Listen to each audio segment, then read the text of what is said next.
Ilang beses nang spotted sa magkakaibang pagkakataon na magkasama sina Catherine Bernardo at Jericho Rosales at naibabahagi ang ilan sa mga pictures and videos nila sa social media.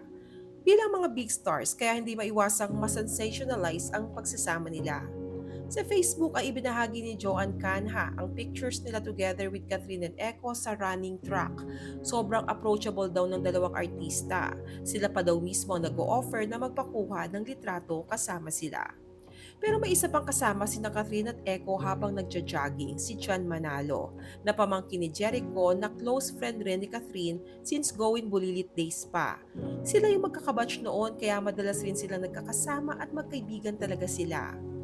Marami ang nakapansin na makalipas ang breakup niya kay Daniel Padilla ay nawala daw ang stress sa mukha ni Catherine. Naging masayahin daw ito at mas naging maalaga sa katawan. Hindi daw gaya ng dati na ubod ito ng payat. Mas madalas na din siya makipag-bonding with friends at nakikitang ini-enjoy ang single life. Madalas rin na spotted si Kath na nagja-jogging kahit siya lang mag-isa at nito ngang recently ay kasama niya si Jericho at John. Pero tanong ng marami bakit sila magkasama ni Jericho? Anong meron sa kanila? Matatandang kamakailan lang ay spotted si Catherine sa get-together with Mr. Johnny Manahan kasama ang mga seniors niya sa Star Magic na pawang mga big stars ng ABS-CBN.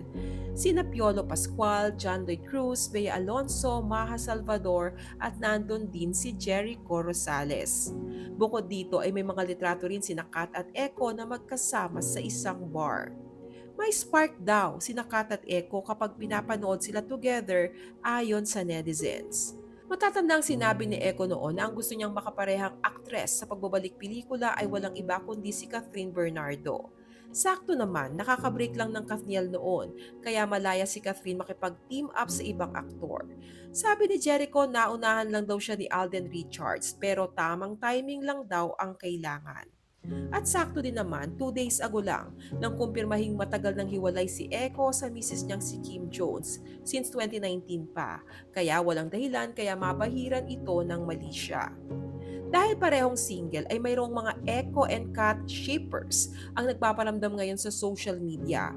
Bagay daw ang dalawa, hindi naman daw masama kung malaki ang age gap since age doesn't matter ika nga.